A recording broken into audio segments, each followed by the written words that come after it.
Imaginez que vous êtes au sommet de votre carrière, à l'aube d'un accord qui vaut des milliards, l'avenir de votre entreprise entre vos mains.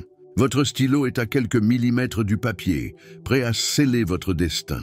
Mais, et si, à cet instant crucial, la personne la plus improbable, quelqu'un que vous remarqueriez à peine, connaissait un secret qui pourrait vous sauver ou vous détruire? Moi, c'est Marie-Claire. C'est moi qui imagine ces histoires. Nous sommes encore une petite communauté et j'aimerais beaucoup que tu t'abonnes à la chaîne. C'est gratuit et ça m'aide énormément à continuer. C'était précisément la situation d'Alexandre Dubois, le PDG charismatique et visionnaire de Dubois Enterprise.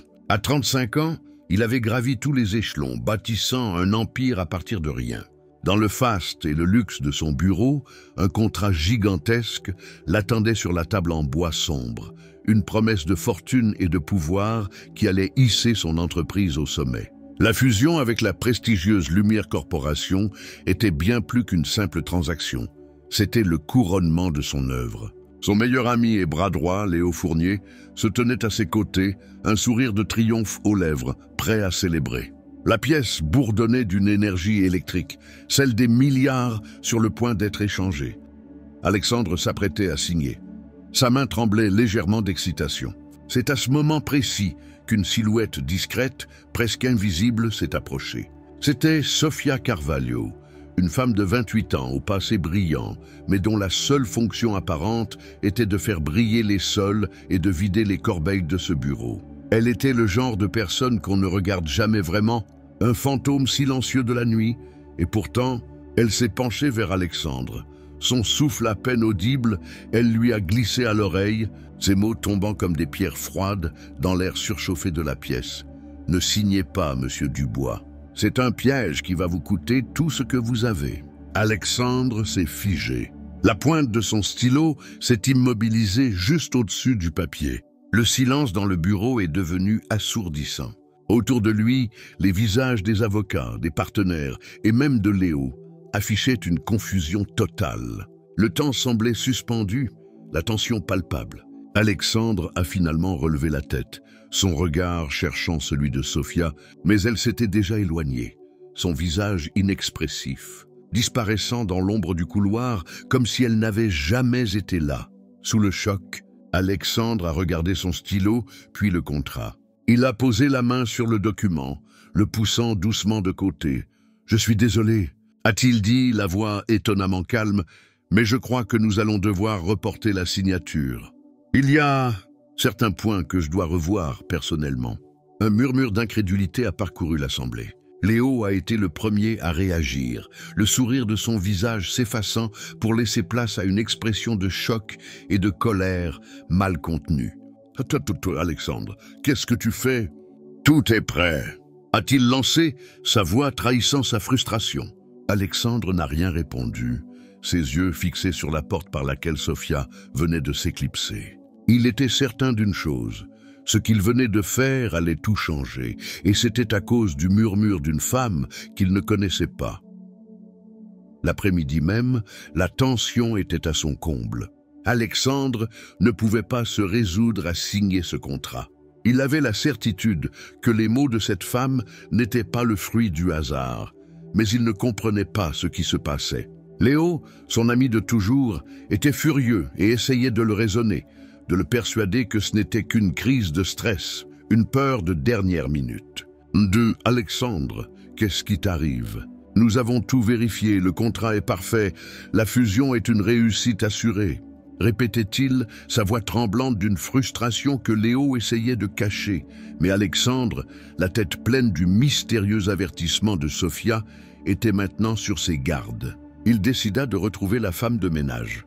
Il a demandé au service de sécurité ses coordonnées. Elle s'appelait Sofia Carvalho et avait un numéro de téléphone. Il l'a appelée et a insisté pour la rencontrer. Il l'attendait au rez-de-chaussée. Lorsqu'ils se sont rencontrés dans un coin discret du hall, il a posé une question simple. « Qu'est-ce que vous savez ?» Sofia, les yeux baissés, semblait hésitante. Elle a jeté un regard rapide autour d'elle, comme si elle craignait d'être entendue. « J'ai entendu des choses, monsieur Dubois, des choses que vous ne devriez pas ignorer. Puis, avec beaucoup de réticence, elle a sorti une clé USB de la poche de sa veste. Pendant mes rondes de nuit, j'ai l'habitude de rester discrète. Mais j'ai aussi une bonne ouïe, et j'ai souvent entendu des conversations particulières. Elle a révélé qu'elle avait espionné plusieurs conversations entre Léo et une femme. Alexandre, perplexe, a demandé qui était cette femme. Elle se fait appeler Clara Moreau. Le sang d'Alexandre s'est glacé dans ses veines. Clara était son ex-petite amie, une femme d'affaires implacable et sans scrupules, avec qui il avait rompu dans des conditions très compliquées. L'idée qu'elle puisse travailler avec Léo, son ami d'enfance, semblait totalement absurde, mais l'intuition d'Alexandre lui disait que ce n'était pas le cas. Sophia a continué, la voix plus assurée. La fusion est une façade, monsieur Dubois. Ils ont un plan pour détourner des actifs de votre entreprise vers une société écran. Léo et Clara ont truqué des documents. Ils ont créé un système pour drainer les fonds. Ils ont l'intention de s'enfuir avec les milliards, vous laissant la coquille vide d'une entreprise en faillite. J'ai des preuves, j'ai des photos des documents modifiés et j'ai des enregistrements de leurs conversations. Elle lui a tendu la clé USB. Alexandre l'a regardé, ses mains tremblant cette fois-ci de fureur et de trahison. Il y avait des centaines de fichiers. Sophia avait une collection de photos de documents officiels, de captures d'écran, de virements bancaires et d'extraits d'enregistrements audio, des conversations cryptées et un plan détaillé. Les preuves étaient là, incontestables. Le choc de la trahison était immense et le coupable était quelqu'un en qui il avait une confiance aveugle. Le plus grand accord de sa carrière, le projet de sa vie, était une fraude et son meilleur ami l'avait trahi. Il était sous le choc. Les révélations de cette femme de ménage lui ont fait l'effet d'une bombe. Mais il y avait une autre question qui le tourmentait. Comment Sophia avait-elle pu accumuler autant de preuves?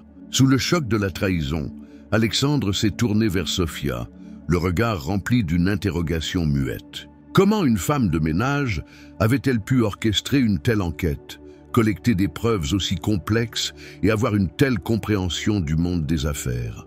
La question ne le quittait pas. Les documents qu'elle avait rassemblés étaient si détaillés qu'ils ne pouvaient provenir que de quelqu'un ayant une connaissance approfondie des transactions financières et des lois sur la fraude. Intrigué et incrédule, Alexandre a mené une enquête discrète sur Sofia Carvalho. Il a demandé à son équipe de sécurité de faire des recherches, en utilisant des bases de données et des contacts privés. Les résultats qui sont revenus le lendemain l'ont stupéfié. L'humble femme de ménage qui traversait ses bureaux avec son chariot n'était pas celle qu'elle semblait être. Les dossiers montraient qu'elle avait été une consultante financière de haut niveau, titulaire d'un diplôme de l'une des universités les plus prestigieuses de France. Son parcours professionnel était impeccable, parsemé de succès et d'éloges dans de grandes corporations. Elle avait même été sur le point d'obtenir une promotion majeure lorsqu'elle avait soudainement disparu des radars il y a 1 an, abandonnant sa brillante carrière sans explication. Comment une femme avec un tel potentiel avait-elle pu se retrouver à faire le ménage? L'écart entre son passé et son présent était si immense qu'Alexandre a été contraint de la revoir. Il l'a contactée une fois de plus, cette fois dans un café à l'écart, loin des regards indiscrets. Il lui a montré les documents de son passé. « J'ai du mal à comprendre, Sophia. Vous étiez quelqu'un. Qu'est-ce qui s'est passé ?» Un voile de tristesse est passé sur le visage de Sophia. Elle a hésité, puis a pris une profonde inspiration, comme si elle se préparait à révéler un fardeau qu'elle portait depuis longtemps. La vie a parfois des plans que l'on ne peut pas prévoir. Il y a 1 an, on a découvert que ma sœur, Isabelle, souffrait d'une grave maladie cardiaque. Elle a besoin d'une opération très coûteuse et urgente. L'assurance de mon ancien employeur ne couvrait pas ce type de chirurgie. J'ai cherché une solution, mais les options étaient limitées. Et puis, j'ai été victime de discrimination. Un manager m'a mise à la porte sous des prétextes futiles. Elle a raconté comment, après avoir été licenciée, elle avait postulé à des dizaines d'emplois en vain. À chaque fois, elle a été rejetée. Elle avait une connaissance approfondie des lois sur la fraude et des procédures d'enquête, mais elle avait du mal à trouver un emploi dans ce domaine. Elle avait désespérément besoin d'un travail qui offre une bonne assurance maladie, même si le salaire était dérisoire. C'est à ce moment-là qu'elle a vu une annonce pour un poste de femme de ménage dans un grand bâtiment d'entreprise. Le salaire était suffisant et surtout l'assurance maladie était excellente, assez pour couvrir au moins une partie de la chirurgie d'Isabelle. J'ai accepté ce travail. Cela me permet de rester anonyme, de ne pas avoir de pression et de rester concentré sur le seul objectif qui compte, trouver une solution pour la santé de ma sœur. La voix de Sophia a faibli, ses yeux se sont remplis de larmes. Je n'ai jamais voulu être une héroïne ou une détective. J'ai juste entendu des choses et j'ai agi parce que c'était la bonne chose à faire. Alexandre a écouté le cœur lourd. Il a réalisé qu'il avait jugé Sophia sur les apparences, comme tout le monde, ignorant la force, l'intelligence et le sacrifice qui se cachaient derrière son uniforme de femme de ménage. Il a vu que derrière cette humble façade se cachait une femme d'une intégrité et d'un courage extraordinaire, prête à tout sacrifier pour sa sœur. L'histoire de Sophia a ajouté une couche de profondeur inattendue à leur rencontre, transformant son acte de courage en un acte d'amour désespéré et renforçant la conviction d'Alexandre qu'il devait tout faire pour l'aider et la protéger. Il était maintenant clair que Sophia n'avait rien à gagner dans cette histoire, sauf la sécurité de sa sœur. Il a donc décidé de lui faire confiance et de passer à l'action. La vérité étant désormais sur la table, la confiance d'Alexandre en Sophia était totale. Ensemble, ils se sont mis à travailler pour rassembler des preuves supplémentaires. Ils devaient agir vite, car la trahison de Léo et Clara était une menace directe pour son entreprise et pour la sécurité de Sophia et de sa famille. Mais Léo et Clara, soupçonnant que leur plan avait été compromis, n'allaient pas rester les bras croisés. En découvrant qu'Alexandre avait repoussé la signature du contrat et qu'il passait de plus en plus de temps avec Sophia, leur panique s'est transformée en une rage froide. Ils savaient qu'il avait dû entendre un avertissement et ils ont tout de suite soupçonné que la femme de ménage était à l'origine de ce bouleversement inattendu. Ils ne pouvaient pas laisser le doute s'installer. Ils devaient agir et détruire la crédibilité de Sophia à tout prix. Léo, avec sa façade d'ami fidèle et de partenaire de confiance, a convoqué une réunion de crise en l'absence d'Alexandre. Il a invité le conseil d'administration et les cadres supérieurs de l'entreprise. L'atmosphère dans la salle de conférence était électrique, et Léo, le visage grave, a pris la parole, sa voix résonnant avec une fausse tristesse. « Mesdames et messieurs, a-t-il commencé, j'ai une nouvelle très sérieuse et regrettable à vous annoncer. Nous avons découvert un cas de grave espionnage d'entreprise. Il a fait une pause dramatique, puis a continué en désignant du doigt Sophia, qui se tenait à l'arrière de la pièce. Sophia Carvalho, la femme de ménage, a été surprise en train de voler des informations confidentielles et de manipuler des documents. Elle a ensuite tenté de manipuler M. Dubois avec des accusations mensongères et sans fondement, visant à saper l'intégrité de notre accord de fusion avec la Lumière Corporation. Il a présenté des preuves, soigneusement falsifiées, de fausses captures d'écran de courriels d'entreprise, des photos truquées montrant Sophia dans des zones restreintes avec une caméra et des documents internes, apparemment volés. Tout était mis en scène avec une précision diabolique. Léo a même fait appel à Clara, qui avait rejoint la réunion sous une fausse identité pour témoigner de son implication. Elle a essayé de me faire chanter. A-t-elle déclaré, le regard innocent, pour que je l'aide à accéder à des informations privées sur l'entreprise. Face à ces accusations, le choc a été immense. Sophia, d'abord stupéfaite, est restée digne.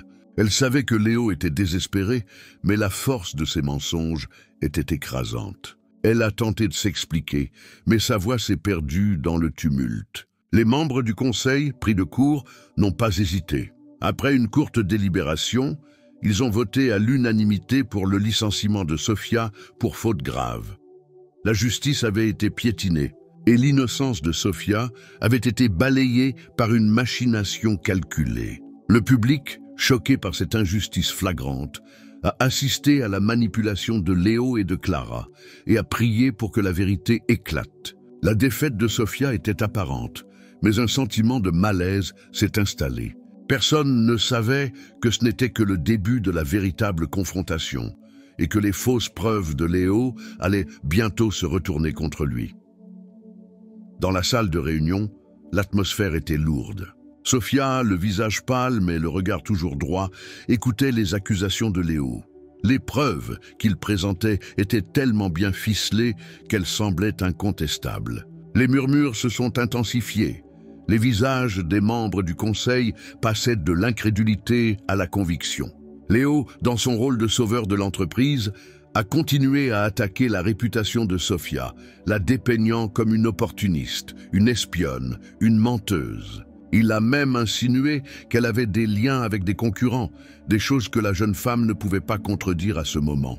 Sous une pression intense, Sofia a gardé sa dignité. Elle s'est tournée vers Alexandre, espérant qu'il interviendrait. Il était son dernier espoir, la seule personne qui connaissait la vérité. Leurs regards se sont croisés. Dans les yeux d'Alexandre, il y avait de la peur, de la confusion et une lutte intérieure. Il connaissait la vérité, il savait que Léo mentait. Il avait les preuves que Sofia lui avait données. Mais Léo avait été son ami de toute une vie, son confident. La trahison de Léo le dévorait de l'intérieur et il ne pouvait pas supporter l'idée de le voir s'effondrer. Et puis, il y avait la menace voilée de Léo, une menace qui était passée inaperçue de tous les autres. Quelques jours plus tôt, Léo lui avait dit, d'un ton faussement amical, « Fais attention, Alexandre. Ce qui est en jeu n'est pas seulement l'entreprise, mais aussi la vie des personnes que tu apprécies. » Le message était clair. Léo savait pour Isabelle, la sœur malade de Sofia. La peur de Léo de voir sa sœur malade le tourmentait. Il avait peur que Léo et Clara s'en prennent à Isabelle. Il est resté silencieux, incapable de trahir son ami pour une femme de ménage qu'il connaissait à peine, mais dont il respectait l'intégrité et l'histoire. Il a senti le regard de Sofia sur lui, un regard de déception et de désespoir. Elle ne comprenait pas son silence, elle ne pouvait pas comprendre ce qu'il se passait dans son esprit à ce moment-là. Le silence d'Alexandre a été interprété comme un assentiment. Pour le conseil, c'était la preuve qu'Alexandre pensait la même chose que Léo. Sofia a été licenciée sur le champ et escortée vers la sortie. Alors que les agents de sécurité la conduisaient vers l'ascenseur, Sofia s'est retournée une dernière fois vers Alexandre. Ses dernières paroles ont résonné dans le bureau silencieux. Lorsque la vérité éclatera, souvenez-vous que vous avez eu la chance de faire ce qui était juste, mais vous ne l'avez pas saisi. Puis, la porte de l'ascenseur s'est refermée sur Sofia. Alexandre s'est effondré sur sa chaise. Il avait trahi sa conscience, la vérité, et la seule personne qui avait eu le courage de le mettre en garde contre son propre ami. Le poids de sa lâcheté était lourd sur ses épaules.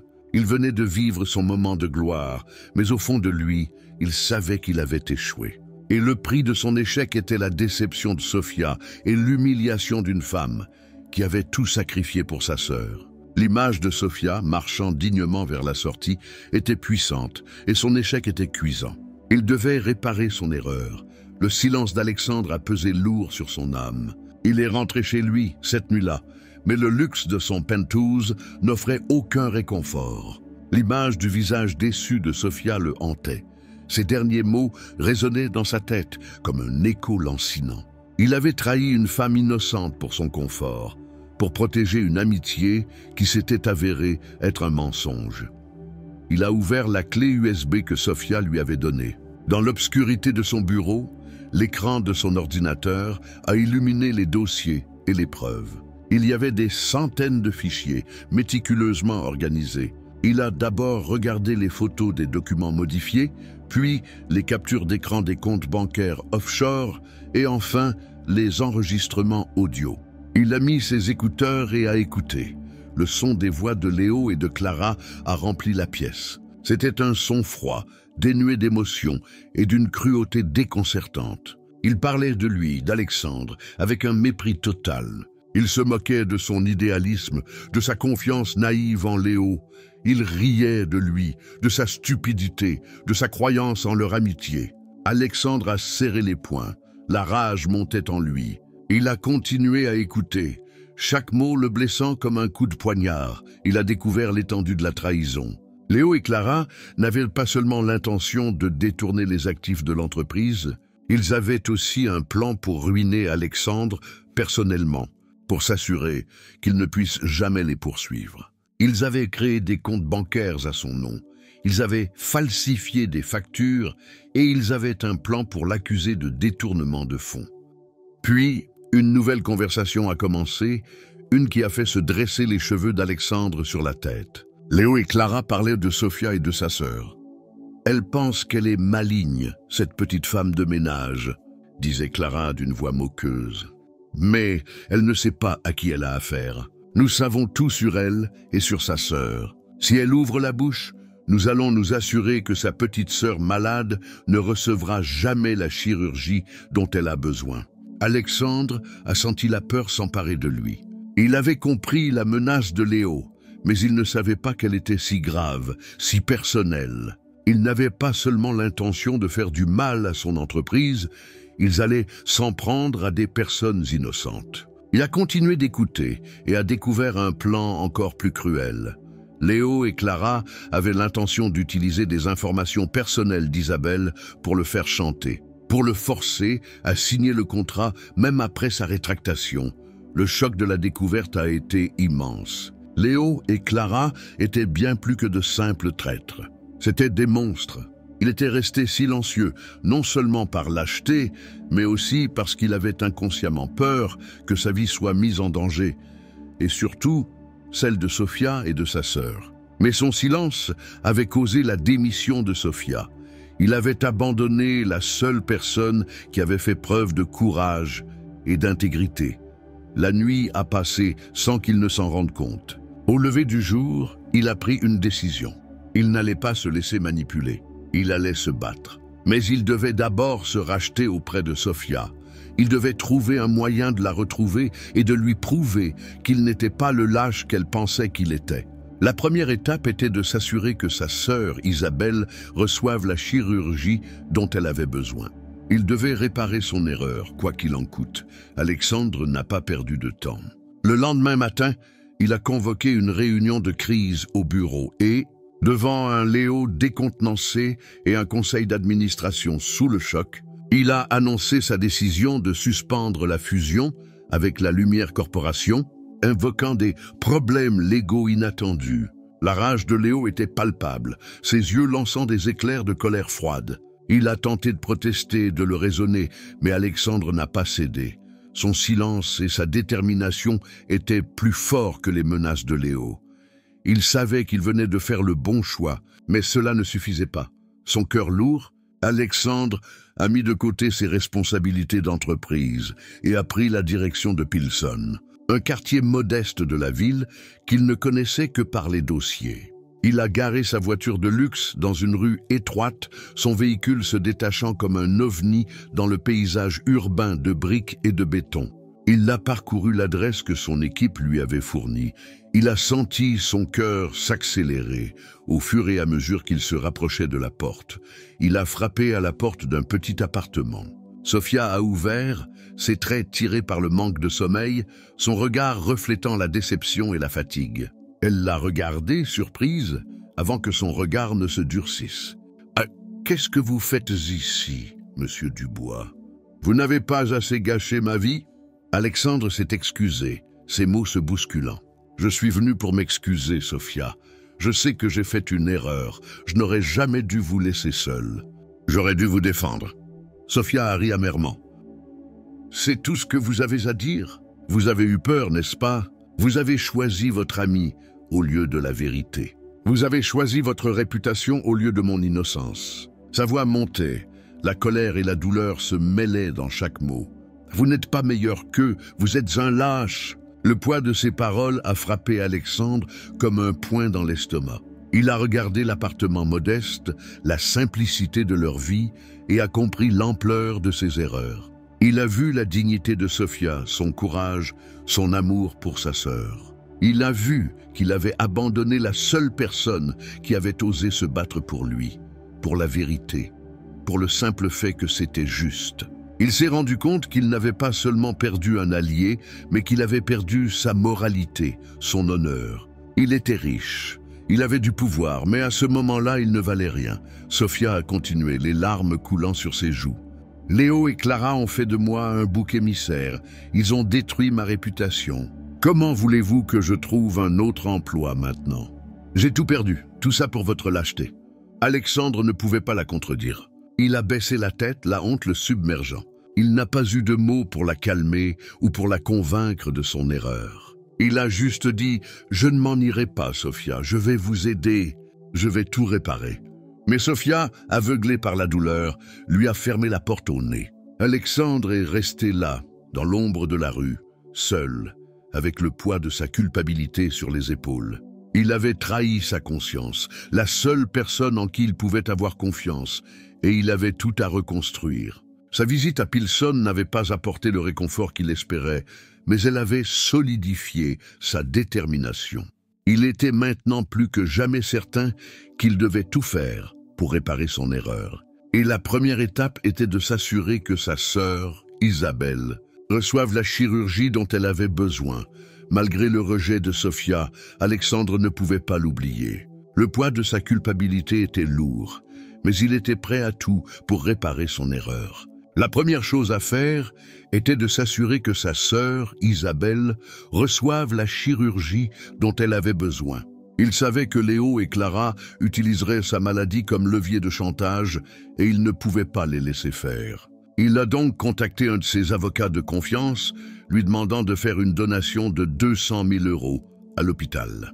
Il a insisté pour que le don soit anonyme et qu'il soit fait sous le nom d'un programme d'aide médicale ou d'une fondation de charité. L'avocat, qui le connaissait bien, a obéi, conscient que son patron avait un plan. Quelques jours plus tard, dans l'appartement modeste de Pilson, le téléphone de Sofia a sonné.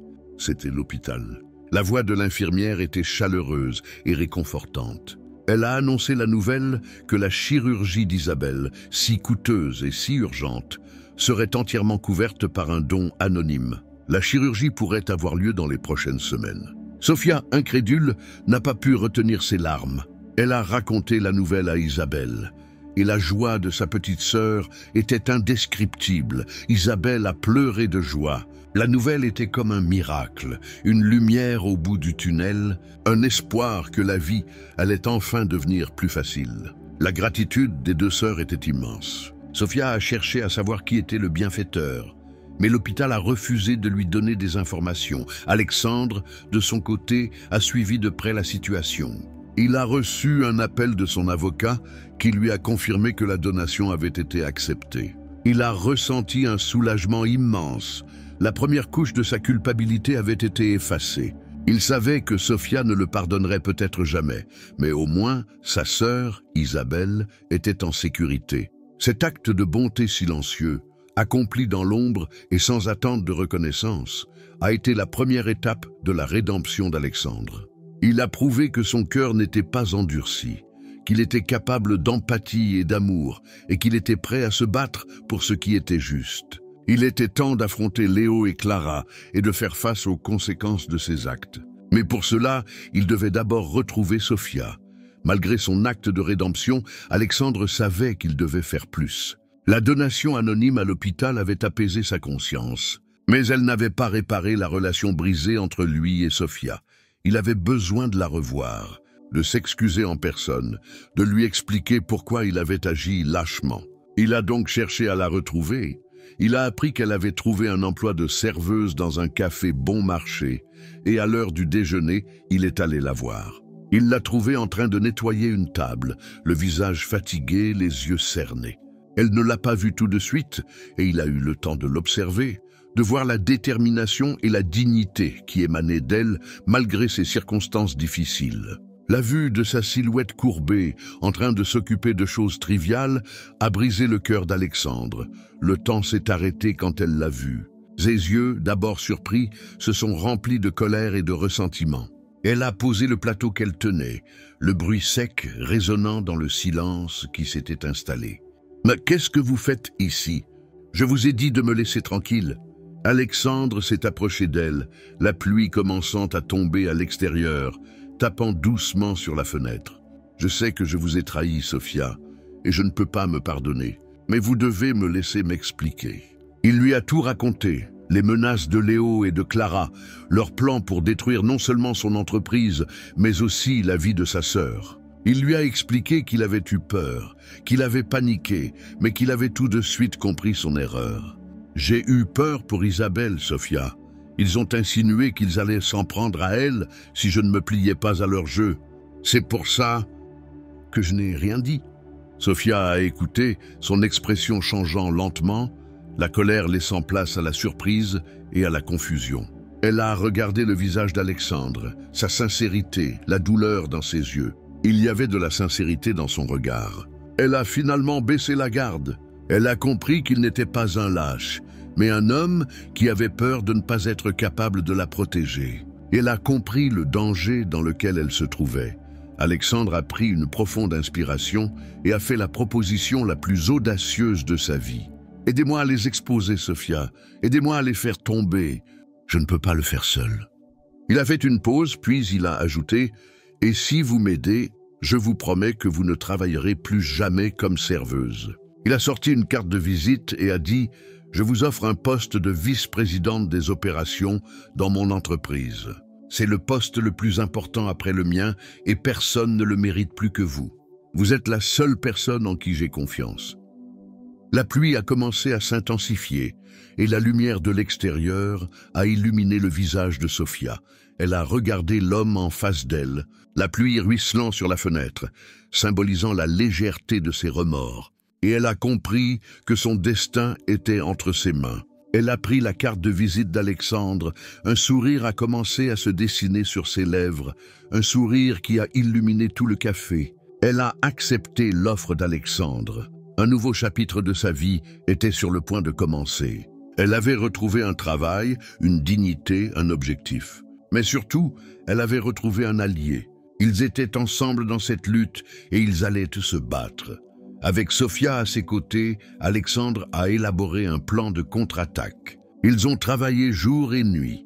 Sophia utilisant ses compétences d'ancienne consultante pour analyser en profondeur les documents de la fusion, tandis qu'Alexandre mobilisait ses contacts les plus fiables au sein de l'entreprise. Ils ont découvert que Léo et Clara avaient un système de comptes bancaires offshore et qu'ils avaient utilisé des sociétés écrans pour masquer leurs traces. Ils ont aussi découvert que Léo avait l'intention de s'enfuir dans un pays sans accord d'extradition et qu'il avait déjà retiré une partie des fonds. Le jour de la réunion du conseil d'administration est arrivé et l'atmosphère était électrique. Léo et Clara, persuadés qu'ils avaient le dessus, sont arrivés avec un sourire narquois, l'air sûr d'eux-mêmes. Léo a commencé la réunion avec un discours sur l'importance de la fusion et la nécessité de ne pas laisser les menaces externes affecter le cours de leur entreprise. Il a ensuite regardé Alexandre avec un regard moqueur. « Qu'est-ce que vous attendez, Alexandre? Signez ce contrat.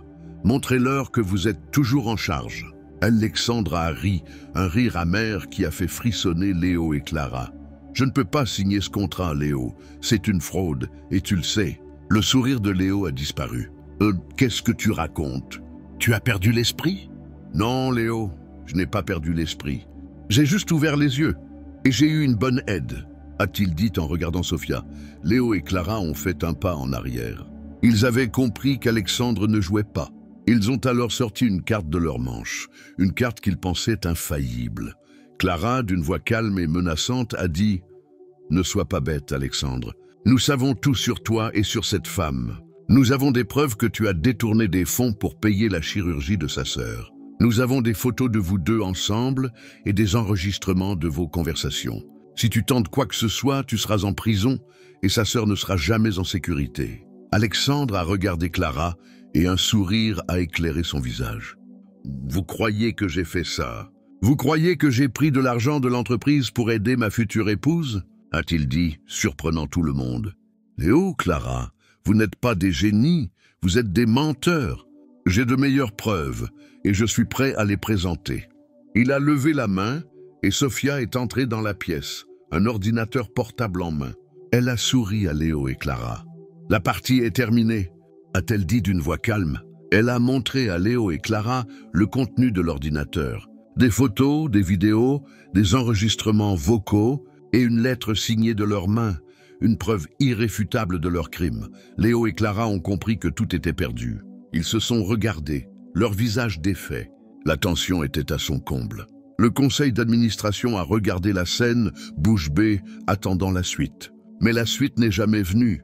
La police, déjà alertée par Sofia, est entrée dans la pièce, menottant Léo et Clara. La fraude de Léo et Clara était terminée. Mais l'histoire d'Alexandre et de Sofia ne faisait que commencer. Les mots d'Alexandre et de Sofia ont eu l'effet d'une bombe.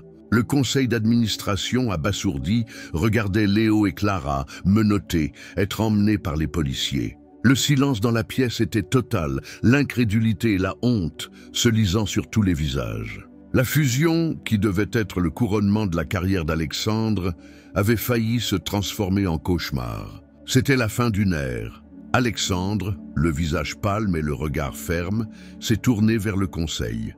« Mesdames et messieurs, je suis désolé pour ce qui s'est passé. Je n'aurais pas dû faire confiance à mon ami, mais j'ai appris ma leçon. Maintenant, je vous propose une nouvelle ère pour cette entreprise. Une ère de transparence, d'honnêteté et de mérite. » Il a tendu la main vers Sofia. « Je vous présente Sofia Carvalho, ma nouvelle vice-présidente des opérations. C'est grâce à elle que nous avons découvert la vérité. C'est grâce à elle que nous avons sauvé l'entreprise. » Sofia, visiblement émue, a pris la parole, ses mots clairs et précis.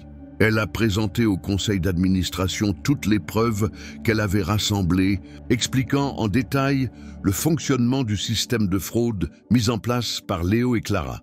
Elle a montré comment ils avaient détourné des fonds, falsifié des documents et comment ils avaient l'intention de s'enfuir avec les milliards.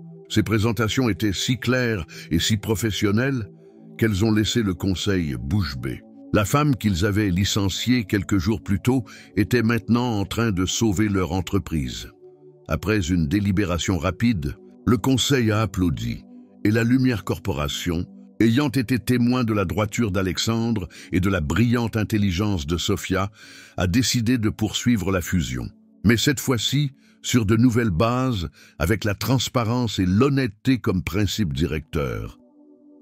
La nouvelle de l'arrestation de Léo et Clara a fait les gros titres. L'histoire d'Alexandre et de Sofia est devenue virale et l'entreprise a retrouvé son lustre. Alexandre est devenu un symbole de droiture et d'intégrité et Sofia, son bras droit, est devenue une véritable icône. Leurs carrières ont décollé et leur relation s'est renforcée, fondée sur la confiance, le respect et l'amour. La trahison de Léo avait ouvert les yeux d'Alexandre et la justice, bien que lente, a fini par prévaloir. L'entreprise était maintenant entre de bonnes mains et le futur était plus brillant que jamais. La chute des traîtres a permis l'ascension d'une nouvelle ère. 3 ans plus tard, l'entreprise, rebaptisée Dubois & Carvalho, a célébré la conclusion de sa fusion avec la Lumière Corporation, un partenariat qui avait transformé les deux entités en un empire mondial de la finance. Le bureau d'Alexandre, une fois de plus, était le lieu d'une célébration, mais cette fois-ci, l'atmosphère était différente. Plus de tension, plus de mensonges, juste la joie et la fierté d'un succès mérité. Alexandre et Sofia, inséparables depuis la chute de Léo et Clara, étaient devenus un duo insubmersible, un exemple de succès basé sur l'honnêteté, l'intégrité et la confiance mutuelle. Ils avaient construit leur empire ensemble, brique par brique, et leur partenariat professionnel s'était transformé en une histoire d'amour. Au cours de la célébration, Alexandre a demandé la main de Sofia et elle a accepté avec des larmes de joie. Ils se sont mariés dans une petite cérémonie, loin des regards, dans une église modeste. Isabelle, totalement rétablie, était la demoiselle d'honneur, un symbole vivant de la victoire de l'amour et de la justice. Leur histoire, une fois de plus, a fait les gros titres. Les journaux parlaient de l'incroyable ascension de Sofia, la femme de ménage devenue vice-présidente, et de son mariage avec le PDG qui lui avait fait confiance. Mais leur histoire ne s'est pas arrêtée là. Un an après leur mariage, Sofia, lors d'une réunion du conseil, a annoncé une nouvelle qui a fait sensation.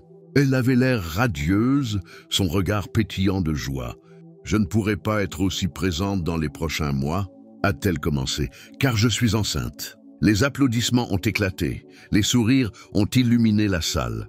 Alexandre, fou de joie, s'est levé et a embrassé sa femme sous les applaudissements du conseil d'administration. Le couple a construit leur vie ensemble, leur amour étant le fondement d'une entreprise prospère et d'une famille heureuse. Alexandre, qui avait perdu son ami et avait frôlé la catastrophe, avait tout regagné et plus encore.